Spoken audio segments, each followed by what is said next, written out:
Torque, torque, torque, vamos lá. Eu quero primeiro passar aqui para o quadro para mostrar. Eu tenho um eixo, isso aqui é a seção transversal do eixo.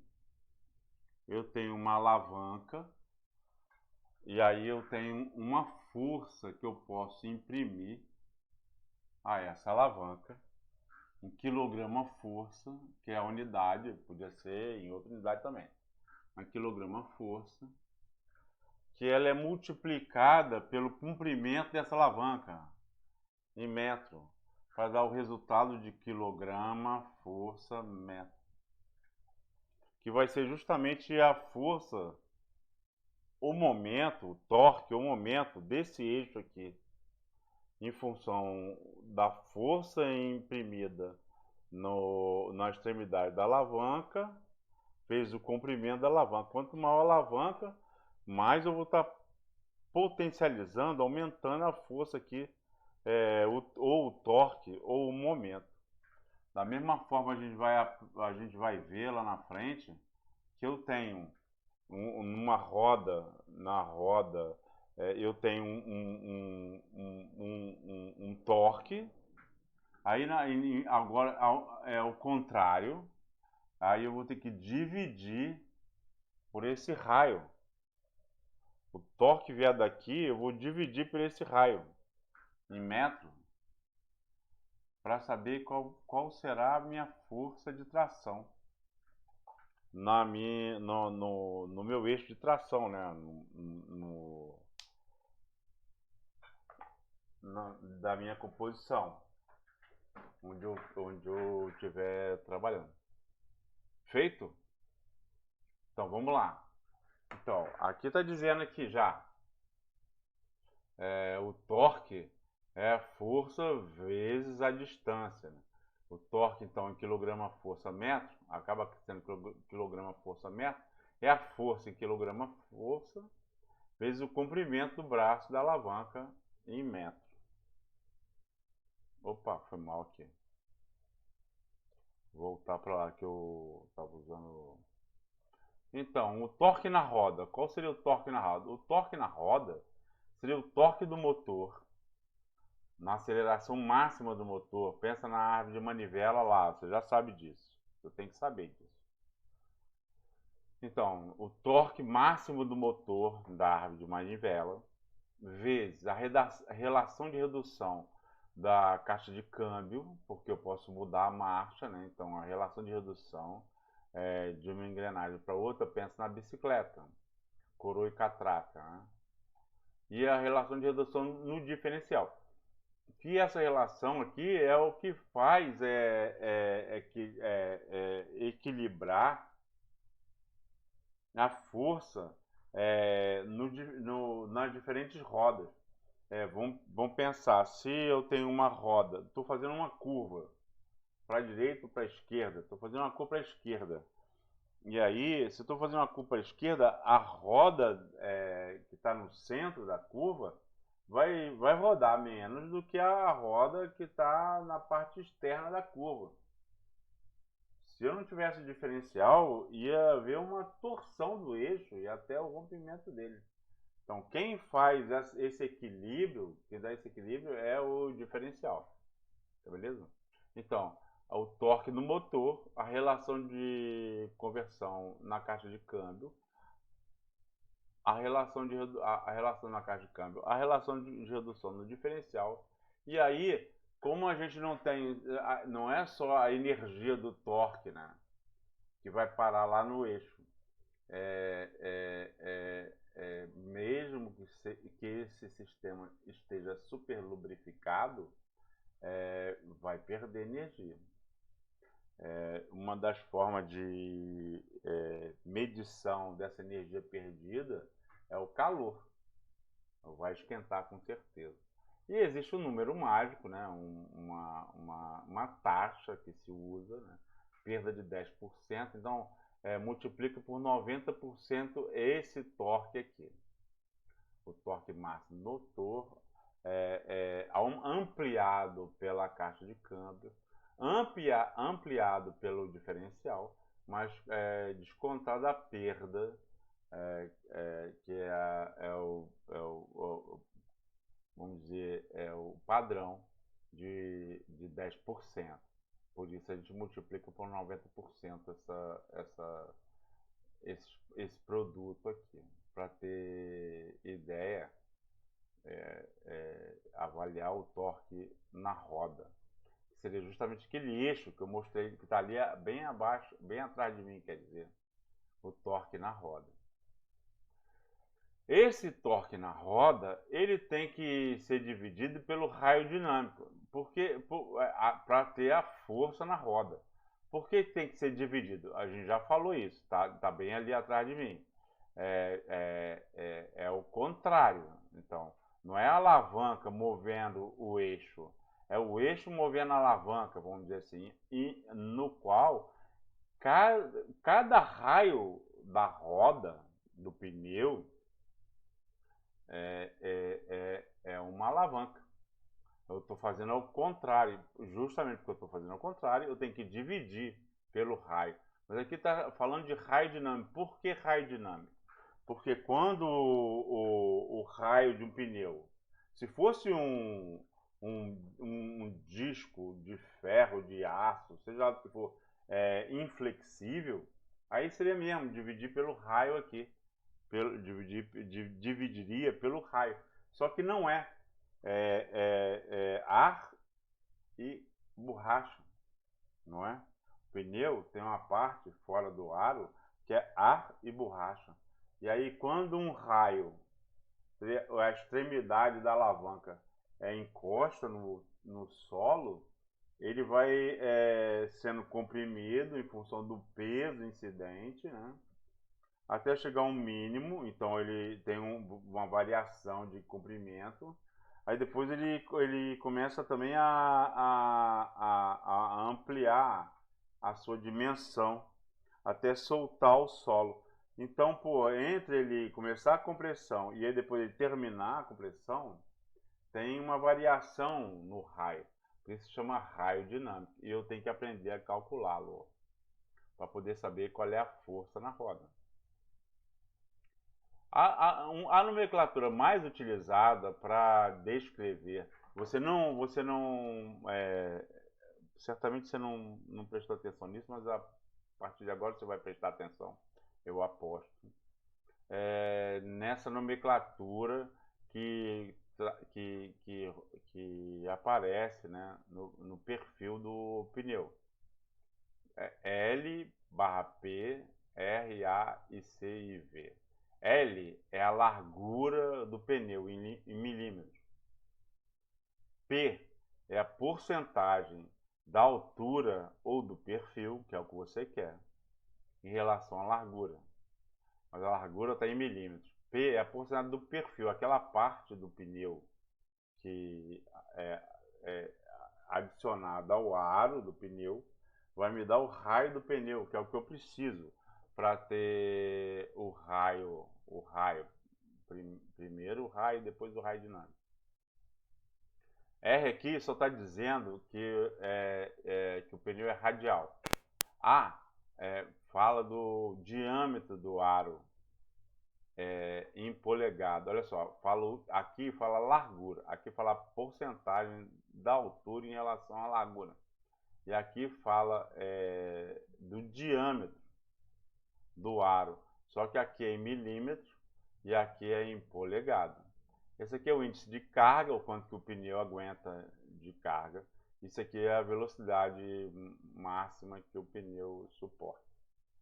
Então, assim eu aprendo olhando lá.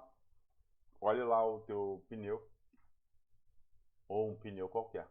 Você vai poder entender o que esses índices... entender não, interpretar. É divertido, é curioso. Então tá aí. Então tá aqui, ó, perfil. Então, se aquela nomenclatura fala da largura e da porcentagem do perfil ou da altura em relação à largura, Então aqui seria mais ou menos, o que seria esse? Esse aqui seria mais ou menos 10%, 20%, não, 10%, não, 20%, 25%, seria L, que seria isso aqui, essa largura em milímetros, e P seria a porcentagem desse perfil em relação à largura, é só fazer a conta. Mas aí, lembrando, terei uma medida em milímetros e terei que transformar em metro. A outra é o aro, que é o diâmetro aqui, que está em polegada, de acordo com a nomenclatura. Eu vou ter que transformar para metro, né, cara? Uma polegada, 2,54 centímetros, né? Aí eu vou transformar para metro, e daí então dividindo por 100, né? E dividido por 2, porque eu quero só o raio. Eu quero o raio para somar o raio ao perfil do pneu. Aí eu vou ter o raio do pneu. E para ter... Ah, não, aqui rapidinho, só para falar do pneu diagonal. A fibra é diagonal e o pneu radial. Tem aquele R lá na nomenclatura, né? Então aqui é um pneu radial. O pneu radial é muito mais esperto, ele é muito mais resistente, é muito mais estável para piso sólido, né? Piso seguro, né? E o diagonal é utilizado e recomendável para piso completamente instável, ou seja, moto off-road. Então tá legal, então é melhor o pneu diagonal. Para todos os nossos veículos, seja carro pequeno, seja CVC, o pneu radial é o mais adequado. Aqui é o índice de carga, então olhar lá o que o pneu está dizendo para saber quanto é que ele aguenta. E aqui é a velocidade, olhar lá o que está dizendo lá, no V lá, e aplicar a tabela para saber a velocidade que o pneu foi dimensionado para. Um exemplo, então, esse exemplo aqui, ó, 315, quer dizer o quê? Que o pneu tem 315 milímetros de largura. E que o perfil, que é o que nos interessa, é 80% dos 315. Então eu teria que pegar assim, 80% de 315. Aí eu teria em milímetros o perfil do pneu. Dividiria por 1000 para saber em metro qual seria o perfil do pneu. Aqui está dizendo que o pneu é radial e aqui está dizendo assim que o pneu tem 22,5 polegadas. Então, multiplicando por 2,54, eu saberia quanto ele tem em centímetros. Dividindo por 100, eu saberia quanto tem em metro. Dividindo por 2, eu saberia quanto é que é o raio.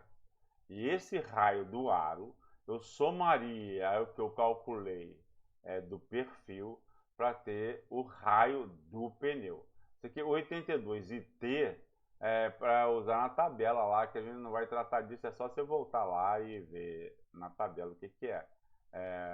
O índice de carga e a velocidade. Pois é, então, depois que eu tenho o raio do pneu, aí que eu vou ver assim, ó, eu tenho que olhar o P. Qual P? Esse P aqui, ó, que é 80.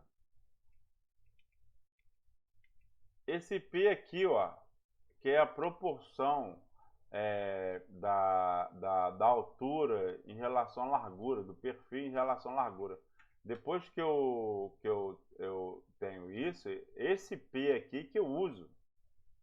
Se esse P é maior que 70, no caso esse P aqui é 80, então com certeza é maior que 70. Então eu vejo lá que é 90% o raio dinâmico, é 90% do raio. E aqui eu vejo aqui nessa tabela, que transforma uma distribuição dinâmica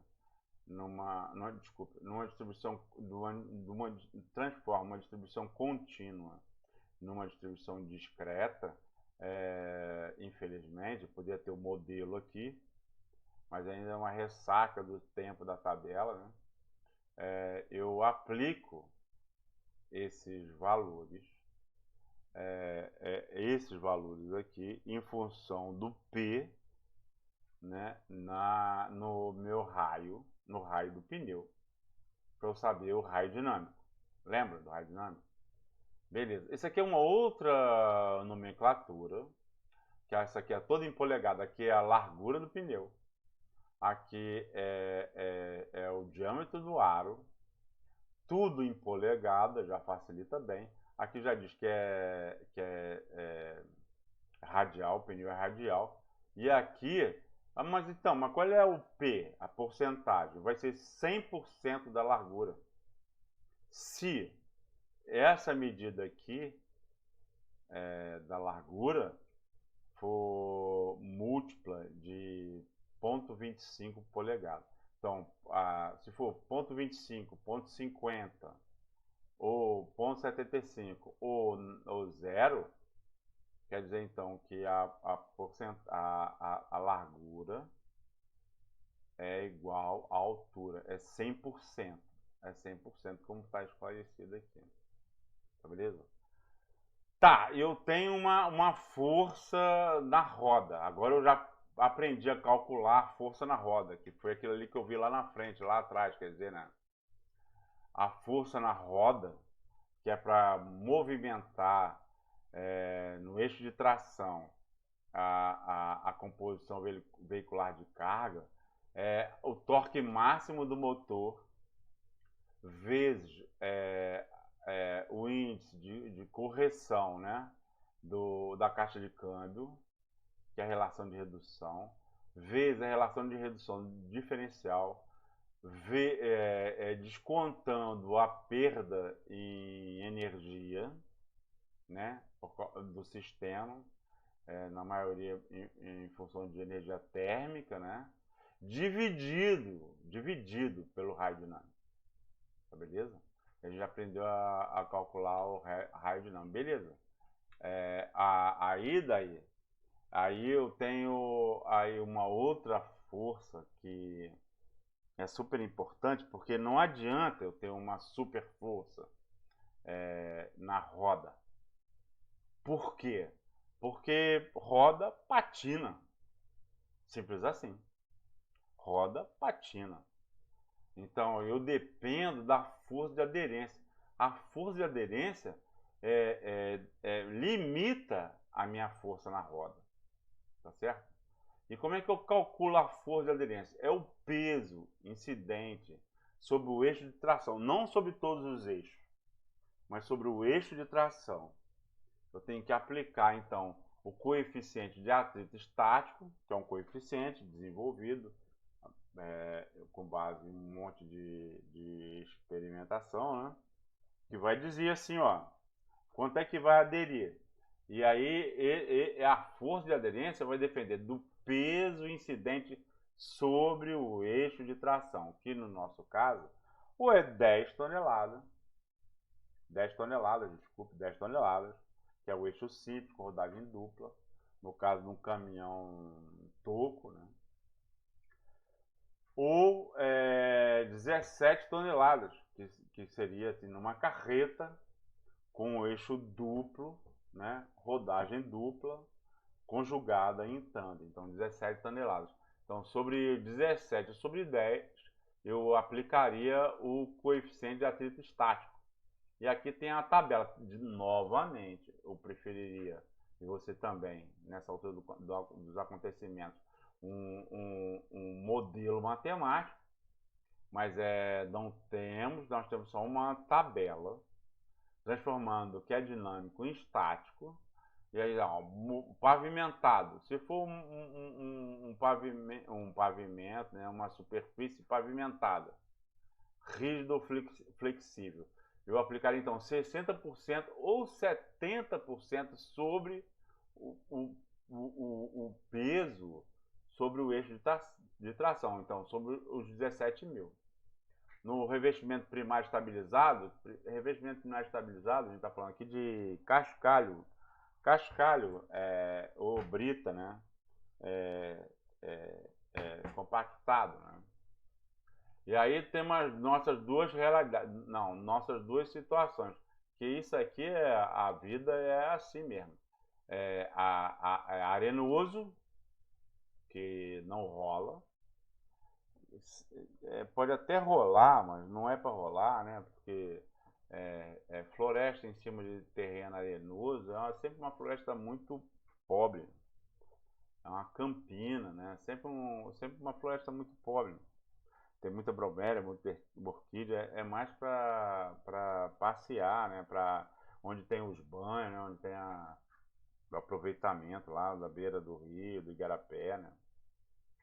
Não tem floresta, é um solo arenoso, não tem, a floresta é sempre muito pobre, não vale, não é para outro uso, embora muita gente trate para exploração justamente de areia, tira campina dali e explora areia para vender, porque é areia pura. Nossa realidade, a realidade mesmo, seja em floresta plantada no centro-sul do país, seja floresta natural no norte do país, a nossa realidade é essa aqui, argiloso, só argiloso. Pode ser seco, pode ser úmido. No caso de floresta plantada, a gente tem que trabalhar com argiloso úmido. Por quê? Porque a gente nunca vai trabalhar só com seco. No caso de floresta natural, não. A gente vai trabalhar com seco, então a gente pode utilizar esse índice aqui sobre o peso incidente. Ou seja, esses índices aqui vão incidir sobre o peso incidente. Ou seja, vão diminuir a força de aderência. Sabe como? Quanto menor o índice, menor será a força de aderência, que é a força que eu vou ter que levar em consideração. A força disponível na roda será limitada pela força de aderência. E aqui a gente está vendo então o gradiente negativo, né, do coeficiente de atrito sobre o peso incidente no eixo de tração. Então aqui, só para esclarecer, que aqui estava falando assim, cara, de pavimento rígido ou flexível, que é só essa linha aqui. Então, rígido é se eu estiver pavimentando com cimento, né? Cimento Portland, né? Semi-rígido é camada asfáltica, né? Como está escrito aqui, né? Com base estabilizada quimicamente, né? Então eu uso para estabilizar. Né? E flexível quando eu uso borracha. Quando eu borracho, né? Uma camada asfáltica com base com brita no solo. Né? Então essas três variações aqui que tá falando aqui, ó, pavimentado, rígido, flexível. Não é na nossa realidade, não é. Poderia ser, por quê? Vamos dar um tempinho aqui rapidinho. Porque o custo de implantação como a gente já viu lá antes, ferrovia, hidrovia, seja lá o que for, ele tende a zero se você vai usar ela indefinidamente, porque você teria que dividir esse custo de implantação pela vida útil. Como a vida útil é infinita, então ele tende a zero. Então é mais importante o custo de manutenção, que esse sim, o custo de manutenção é que tem que ser imposto ao custo do transporte de carga por unidade, né? A cada volume transportado, a cada unidade transportada. Então, o custo de implantação ele tem que ser avaliado mais sob o ponto de vista assim, cara, da capacidade de investimento. Porque se eu tenho uma capacidade de investimento e eu quero uma capacidade de investimento alta, eu posso colocar, por exemplo, o custo entre a estrada, a rodovia, a saída, a hidrovia e a sede da melhor qualidade possível. E mais, quanto mais eu gasto na implantação, menos eu gasto na manutenção. Então é uma coisa que eu tenho que levar em consideração no planejamento, na construção da via. Já a estrada temporária, no caso de floresta natural, ela é construída e depois desconstruída, como a gente vai ver. para evitar invasão, não importa. Ela é desconstruída, então não. Desculpe, eu tenho que gastar o mínimo possível, jamais eu ia pensar em fazer alguma coisa desse tipo aqui. Nem mesmo esse aqui eu até posso fazer, estabilizar uma determinada rampa para poder, numa decisão estratégica, eu posso até optar por isso. Mas arenoso eu raramente eu lido com isso, talvez para atravessar o Igarapé, né, fazer uma ponte, atravessar o Igarapé.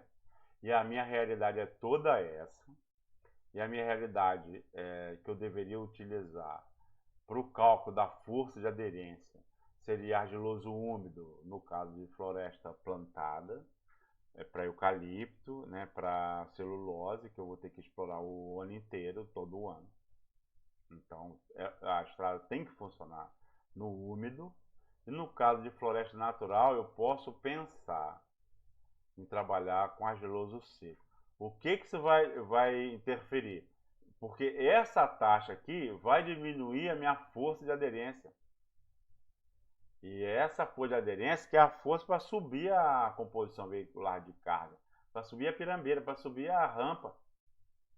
Isso vai fazer diferença quando eu estiver desenhando a minha estrada. Vamos ver lá na estrada. Então, então eu tenho a força disponível na roda, mas essa força disponível na roda ela é limitada pela força de aderência. A força de aderência, a força que tem a ver com peso incidente sobre o eixo de tração e o solo que eu estou trabalhando. Tá beleza? Beleza. Agora, a força é contrária ao movimento. Tem a resistência ao rolamento. Se você pegar uma bicicleta, por exemplo, pneu fino, pneu largo, pneu vazio, pneu cheio, você vai ver claramente a resistência ao rolamento que o piso vai imprimir sobre o movimento. E a resistência ao rolamento é calculada pelo peso bruto total, lembra? Que é só do cavalo mecânico com carga, ou o peso bruto total combinado, que é de toda a composição veicular de carga. Que é isso aqui que a gente trabalha. A gente não vai fazer nenhuma estrada pensando no peso bruto total. Sempre a gente vai trabalhar com peso bruto total combinado, que é o peso de toda a composição veicular de carga, vezes o coeficiente de resistência ao rolamento, que está aqui, ó. Pavimento, de acordo com o pavimento, com as suas variações, rígido, flexível, estabilizado granulometricamente, que a gente está falando assim, do cascalho lá, né? Também com as suas variações, e sem revestimento, que isso aqui é o pau que rola. Isso aqui é o pau que rola, é assim que rola. Então, argiloso seco, argiloso úmido, arenoso seco, e esses dois aqui são os paus que rolam.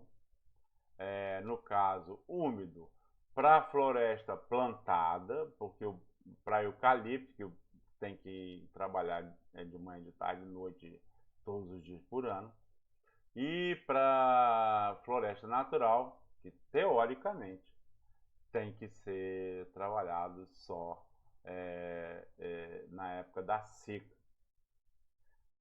Situações acontecem para exploração que legalmente, em todos os estados e no governo federal, é limitada à época da seca, quando o solo está mais com déficit hídrico, mais resistente à compactação.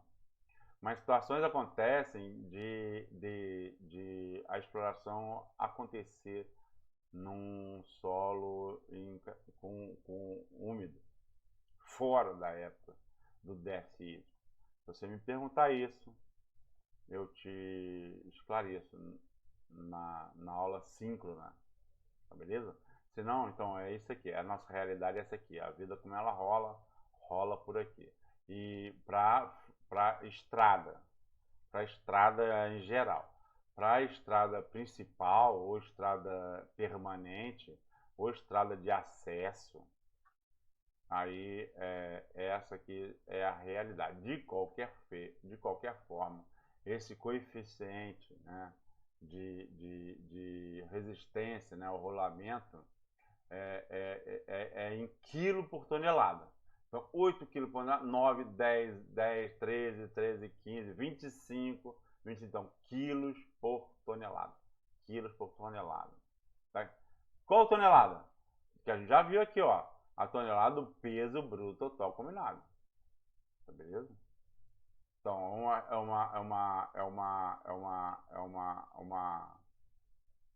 uma força resistente ao movimento, de resistência ao movimento. A outra força de resistência ao movimento é a resistência de rampa, que é justamente o peso bruto total combinado vezes a rampa. Quanto maior a rampa, maior vai ser a incidência sobre o peso bruto total combinado, então maior vai ser a resistência de rampa.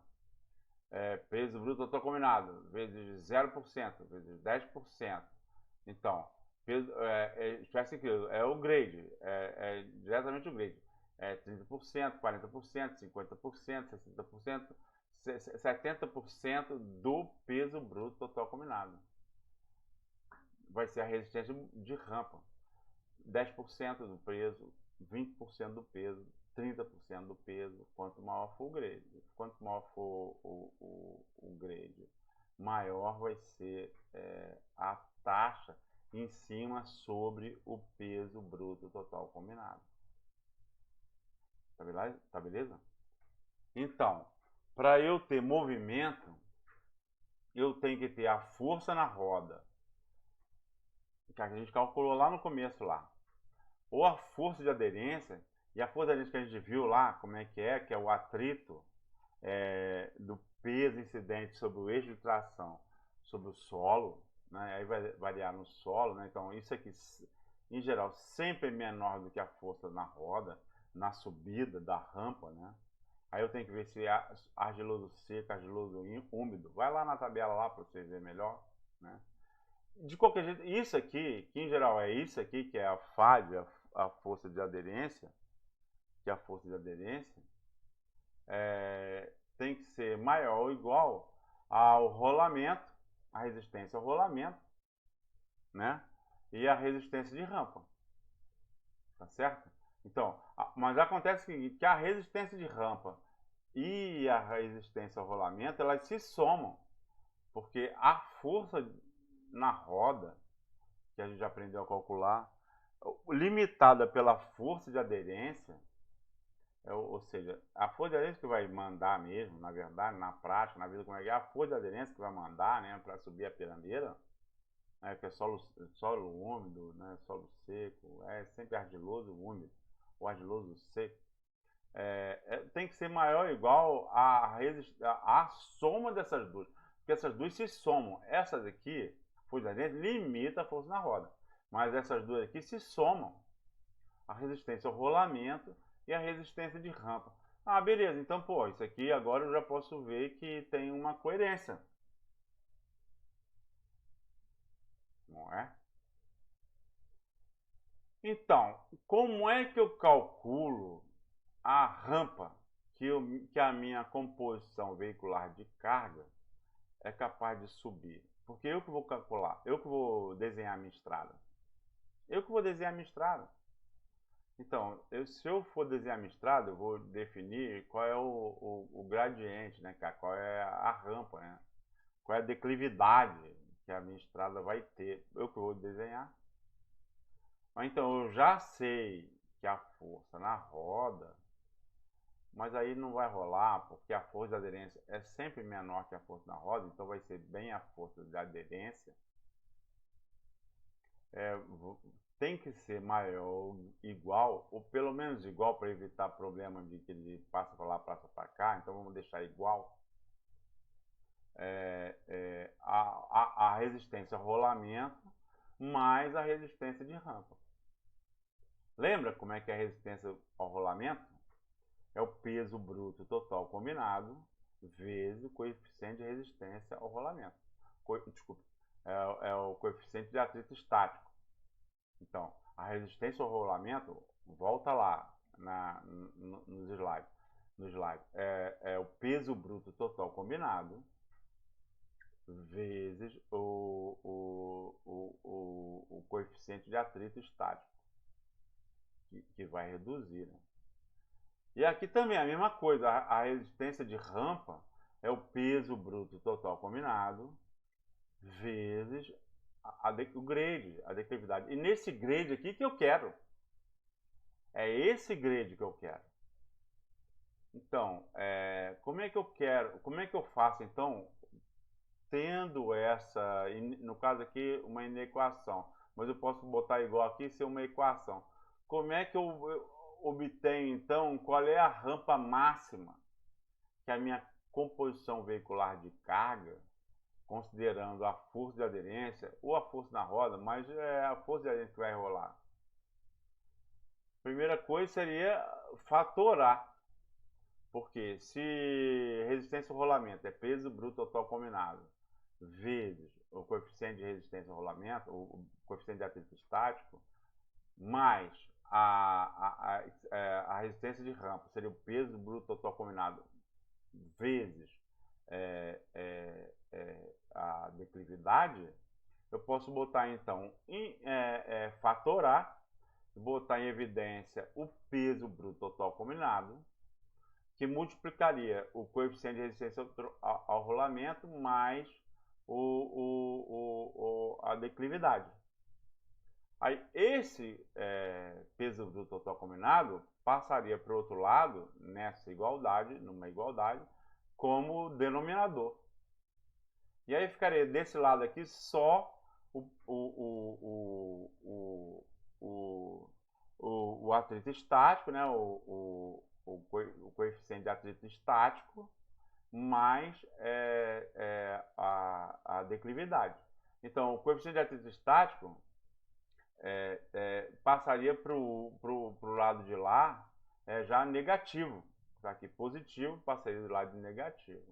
Aí eu teria um X%, só teria um X% aqui, que um X%, se eu quisesse pegar só o X, botaria o 100 para lá, multiplicaria todo o lado de lá por 100, e eu teria isso, ó.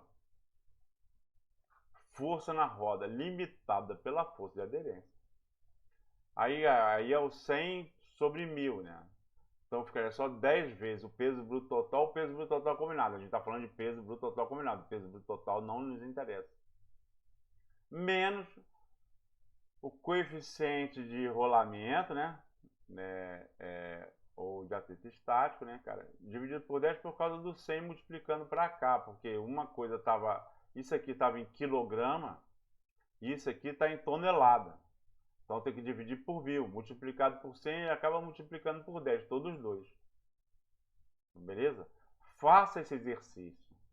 Se você tente primeiro, se você não conseguir, pede arrego. Professor, arrego. Peço arrego. Não consegui. Isso aqui é só somar e dividir, multiplicar e subtrair. Tente. Se você não conseguir, me pede, professor, deduz isso aqui para mim, por favor.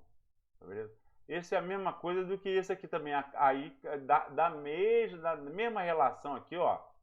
A força na roda ou a força da aderência, a força na roda limitada pela força de aderência, tem que ser maior ou igual à resistência ao rolamento ou a resistência de rampa, mais a resistência de rampa para ter o movimento. Sacou?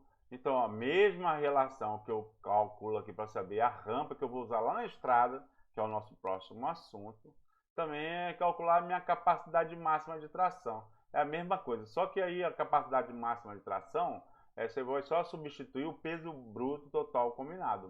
O peso bruto total combinado, você substitui por capacidade máxima de tração aqui nessa inequação aqui. Tá valendo? Se esforça.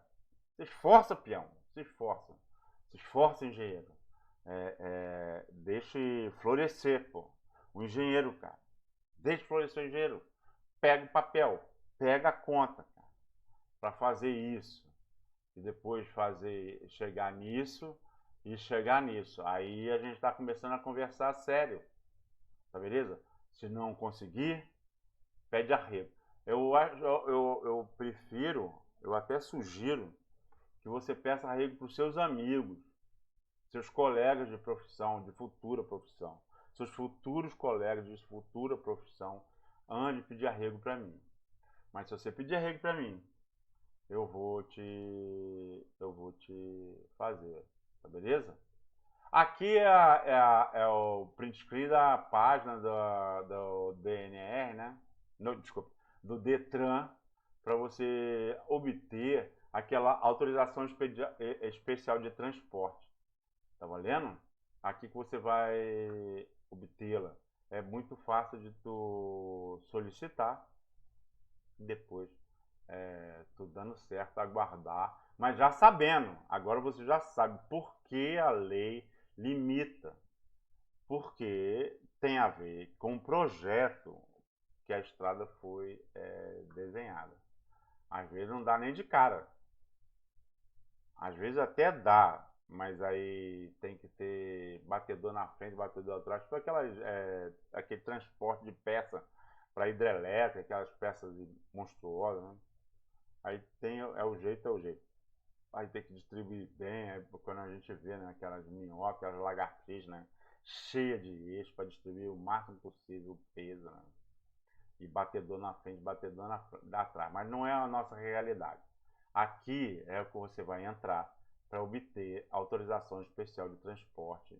Se a sua composição veicular de carga fugir de alguma daquelas alternativas, de algum daqueles limites, extrapolar algum daqueles limites que a gente tratou na primeira parte dessa nossa conversa. Falou? Grande abraço, cara. Até a próxima. A próxima começamos em estrada, então.